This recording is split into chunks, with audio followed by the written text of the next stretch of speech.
करूं तो इसके अंदर एडेनिन, ग्वानिन, साइटोसिन तथा थाइमिन की जगह यूरेसिल पाया जाता है। थाइमिन की जगह यूरेसिल पाया जाता है।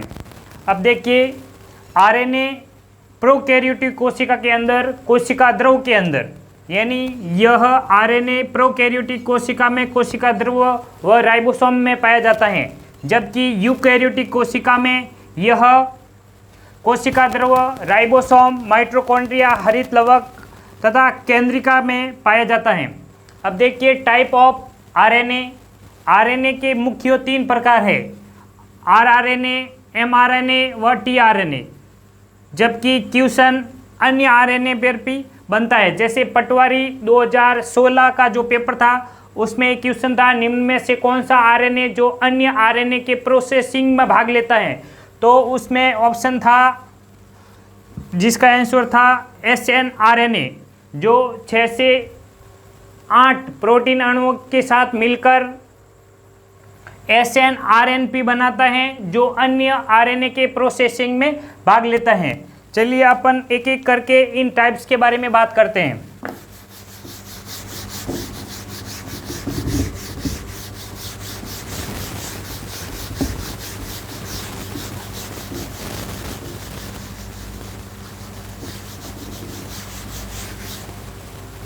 सबसे पहले अपन बात करते हैं आरआरएनए के बारे में।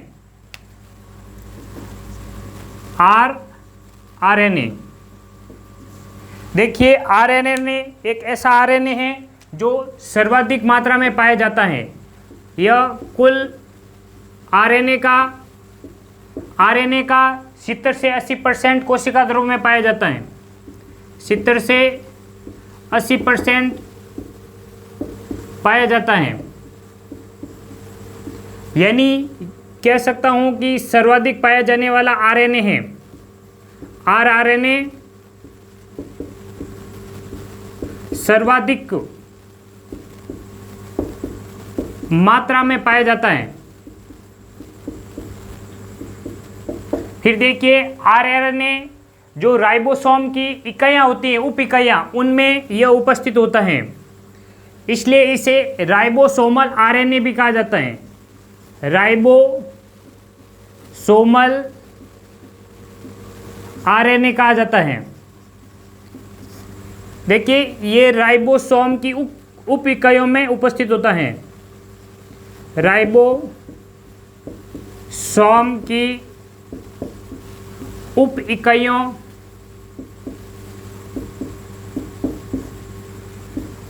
में पाया जाता है। फिर देखिए आरआरएनए है जो सर्वाधिक स्थायी आरआरएनए है। आरआरएनए सर्वाधिक स्थायी आरआरएनए है। यह भार की बात करें तो आरआरएनए सबसे भारी आरएनए है।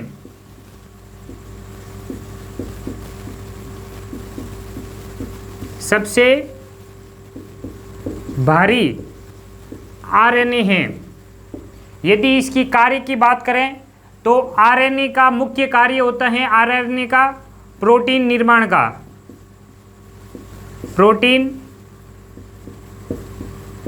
निर्माण में सहायता करता है। अब देखिए आरआरएनए जिसे अपन बोलते हैं राइबोसोमल आरएनए, ये कुल आरएनए का 70 से 80% पाया जाता है, यानी यह आरएनए सर्वाधिक मात्रा में पाया जाता है। दूसरा, इसी राइबोसोम की जो उप इकाइयाँ होती हैं उनमें यह पाया जाता है। आरआरएनए सर्वाधिक स्थायी आरएनए है, यह सबसे भारी आरएनए है तथा यह प्रोटीन निर्माण में सहायता करता है। अब देखिए इसके बाद अपन देखते हैं एमआरएनए।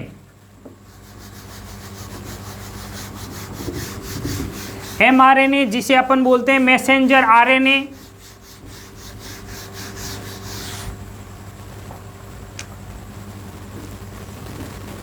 एमआरएनए जिसे अपन बोलते हैं संदेशवाहक आरएनए, मैसेंजर आरएनए। संदेश वाहक आरएनए। देखिए एमआरएनए यह कुल आरएनए का 1 से 5% पाया जाता है। यह एक धागे के समान होता है तथा इसकी लंबाई सर्वाधिक होती है, यानी यह सबसे लंबा आरएनए है, सबसे लंबा आरएनए है। और देखिए एमआरएनए यह डीएनए से पॉलीपेप्टाइड के निर्माण के लिए निर्देश प्राप्त करता है। एमआरएनए डीएनए से पॉलीपेप्टाइड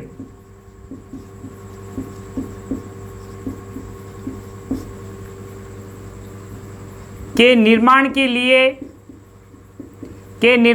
लिए निर्देश प्राप्त करता है।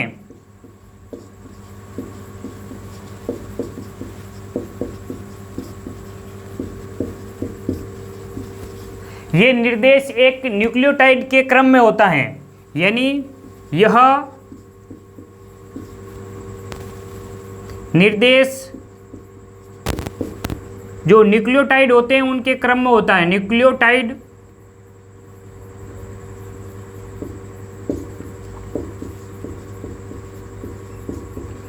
के क्रम में होता है।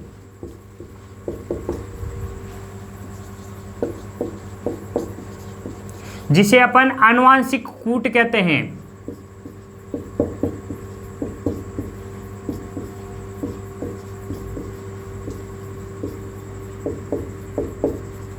एक बार वापस से देखिए, एमआरएनए डीएनए से पॉलीपेप्टाइड के निर्माण के लिए निर्देश प्राप्त करता है, जो ये निर्देश न्यूक्लियोटाइड के क्रम में होते हैं, जिसे अपन आनुवांशिक कूट कहते हैं।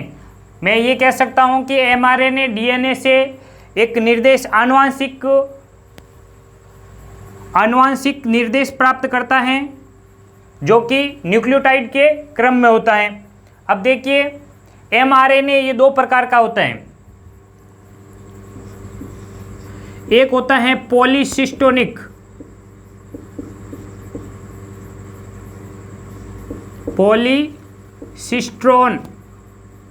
पॉलीसिस्ट्रोनिक, और दूसरा है मोनोसिस्ट्रोनिक।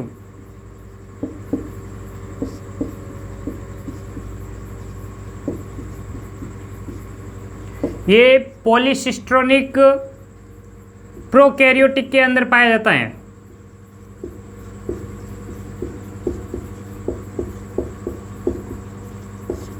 जबकि मोनोसिस्टोनिक यह यूकैरियोटिक कोशिका के अंदर पाया जाता है। यूकैरियोटिक सेल के अंदर पाया जाता है। फिर अपन एक बार वापस से देख लेते हैं एमआरएनए, जिसे अपन संदेशवाहक या इसे टेम्पलेट आरएनए भी कहते हैं। टेम्पलेट आरएनए भी कहा जाता है। एमआरएनए 1 से 5% पाया जाता है। यह सबसे लंबा आरएनए है।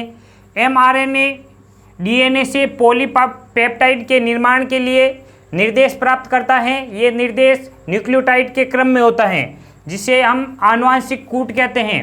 देखिए एमआरएनए दो प्रकार का है, एक तो पॉलीसिस्टोनिक एमआरएनए, दूसरा मोनोसिस्टोनिक एमआरएनए। पॉलीसिस्टोनिक एमआरएनए प्रोकैरियोट के अंदर पाया जाता है, जबकि मोनोसिस्टोनिक एमआरएनए यूकैरियोट के अंदर पाया जाता है। फिर अपन बात करते हैं टीआरएनए के बारे में। टीआरएनए जिसे अपन बोलते हैं स्थानांतरण आरएनए, या जिसे बोलते हैं विलयशील सोल्यूबल आरएनए, या जिसे बोलते हैं अपन ग्राही आरएनए।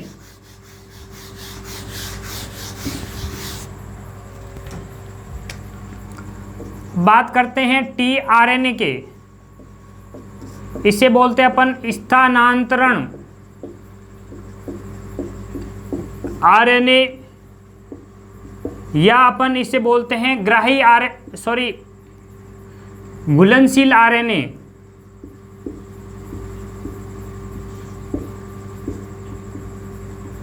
आरएनए या इसे बोलते हैं ग्राही आरएनए। ग्राही आरएनए।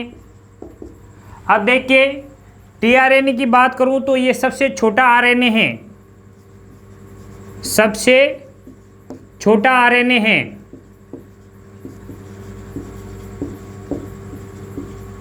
जो कि 75 से 80 न्यूक्लियोटाइड से निर्मित है।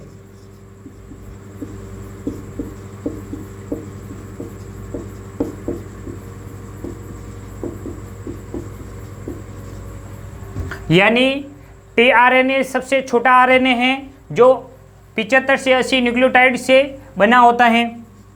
और देखिए यह कुल आरएनए का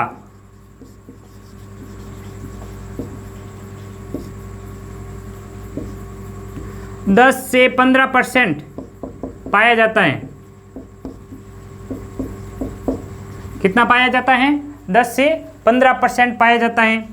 यह 1 NaCl में घुलनशील होता है, इसलिए इसे बोलते हैं अपन घुलनशील आरएनए। जबकि आपसे पूछा जाए अघुलनशील आरएनए है तो आरआरएनए जो कि अघुलनशील आरएनए है। आरआरएनए यह अघुलनशील आरएनए है।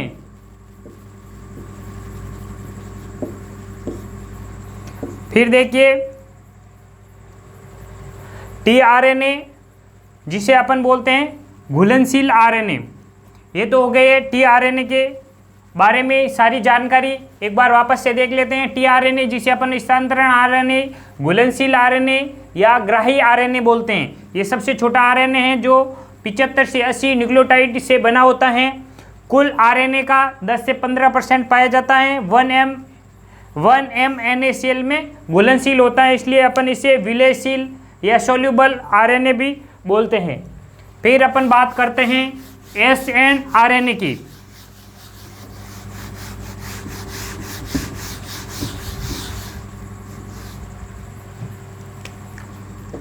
देखिए SNRNA जिसे अपन बोलते हैं छोटा केंद्रीय आरएनए। छोटा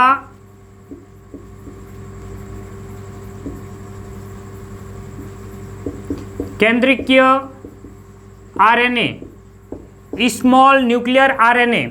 यह 7 से 8 प्रोटीन अणुओं के साथ मिलकर, यानी SNRNA 7 से 8 प्रोटीन अणुओं के साथ मिलकर SNRNP बनाता है।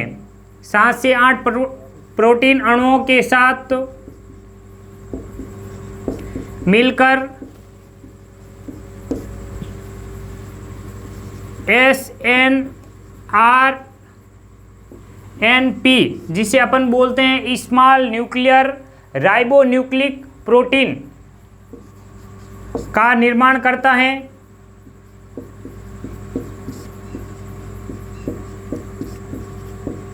जिसे अपन जो कि अन्य आरएनए के प्रोसेसिंग में भाग लेता है। अन्य आरएनए के प्रोसेसिंग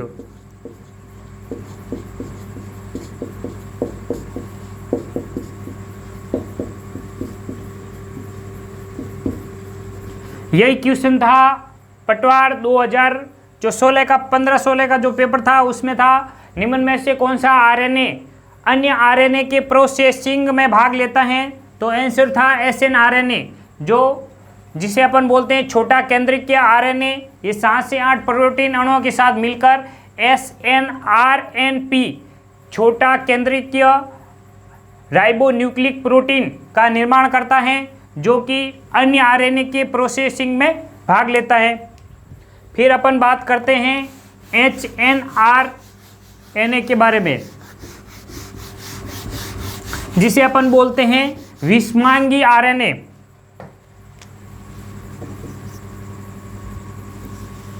HNRNA, इसे अपन बोलते हैं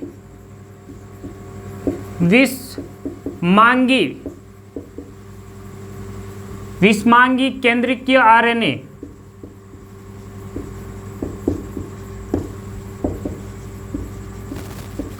देखिए ये आरएनए mRNA का पूर्ववर्ती या पूर्वगामी होता है।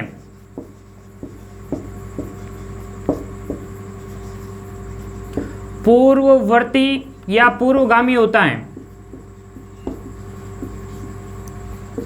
और देखिए इसके अंदर एक्सॉन व इंट्रॉन पाए जाते हैं। ये बातें ध्यान किस में रखनी है? HNRNA का। सबसे इंपॉर्टेंट mRNA का पूर्ववर्ती कौन सा आरएनए है? तो कौन सा होगा? HNRNA या विषमांगी केंद्रीय आरएनए है। फिर अपन बात करते हैं scRNA की।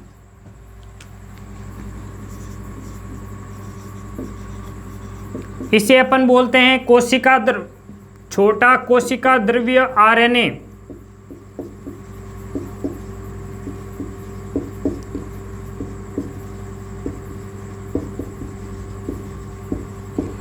यह 6 प्रोटीन अणुओं के साथ मिलकर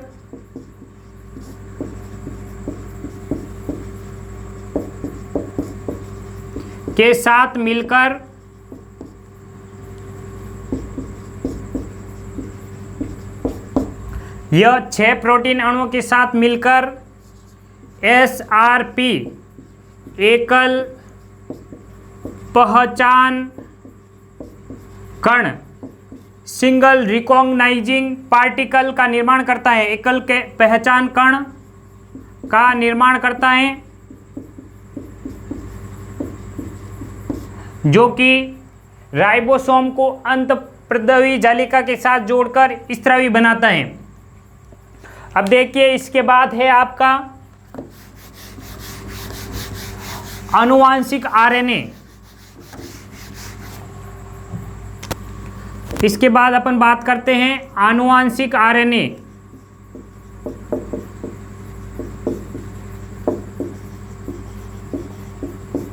ये उन वायरसों में पाया जाता है जिनमें आरएनए आनुवांशिक पदार्थ हैं।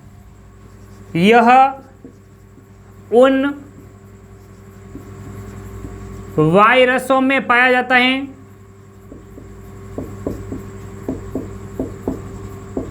जिनमें आरएनए क्या है? आनुवांशिक पदार्थ हैं।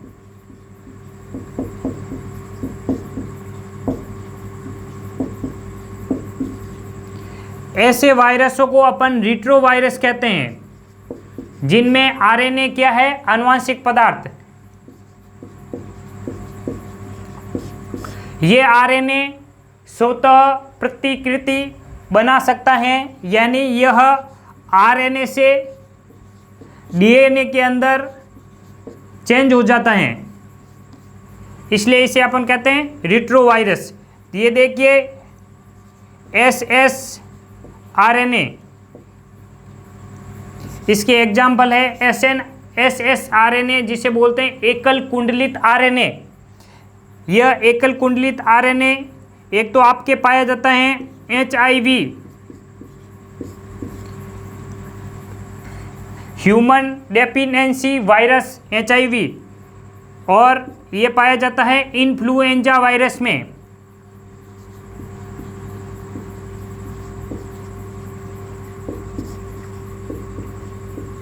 इन्फ्लुएंजा वायरस में एक होता है डबल कुंडलित आरएनए जो कि पाया जाता है वुंड ट्यूमर वायरस में।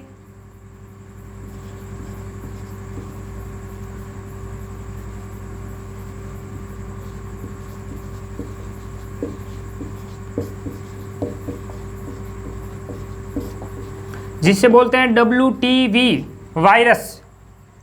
ये हो गया आपका आनुवंशिक वायरस, आनुवंशिक आरएनए। यह उन वायरसों में पाया जाता है जिसमें आरएनए क्या है, आनुवंशिक पदार्थ हैं, जिन वायरस में आरएनए आनुवंशिक पदार्थ हैं उन वायरस को अपन रिट्रोवायरस कहते हैं। अब देखिए इसके एग्जाम्पल है, एक तो होता है सिंगल कुंडलित आरएनए जो कि एचआईवी इन्फ्लुएंजा वायरस में पाया जाता है। दूसरा है डबल कुंडलित आरएनए जो वुंड ट्यूमर वायरस में पाया जाता है। अब इसके बाद लास्ट अपना आरएनए है जिसे अपन बोलते हैं उत्प्रेरकीय आरएनए, जो कि कशाभिक रखने वाले प्रोटोजुआ में पाया जाता है। अंतिम है 8वां प्रकार उत्प्रेरकीय आरएनए। यह कशाभिक रखने वाले प्रोटोजोआ में पाए जाते हैं। ये बात आपको ध्यान रखनी है उत्प्रेरकीय आरएनए के बारे में। उसके बाद अपना एक क्वेश्चन बनता है केंद्रीय सिद्धांत या मूल सिद्धांत या सेंट्रल डोगमा किसे कहते हैं, जो कि एलडीसी 2018 का क्वेश्चन है।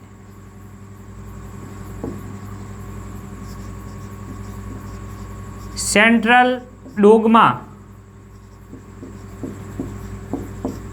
क्या है? देखिए सेंट्रल डोगमा की बात करें तो यह डीएनए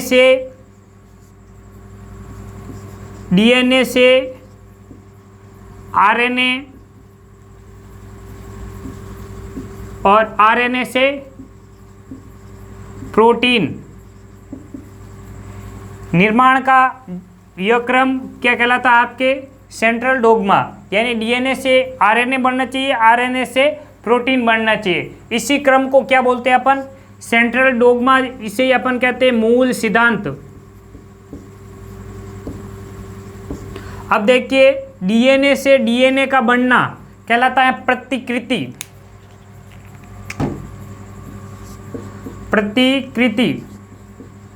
यानी डीएनए से डीएनए बनना।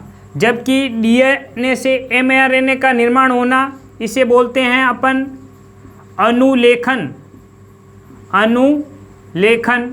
जबकि एमआरएनए से प्रोटीन का निर्माण होना इसे अपन बोलते हैं अनुवादन। यह है आपका सेंट्रल डोगमा या मूल सिद्धांत। आज के लिए इतना ही। ये सारी इन्फॉर्मेशन थी आपके आरएनए के बारे में। यदि आपको वीडियो अच्छा लगा हो तो प्लीज़ लाइक, सब्सक्राइब और अपने फ्रेंड के साथ शेयर जरूर करना। जय हिंद।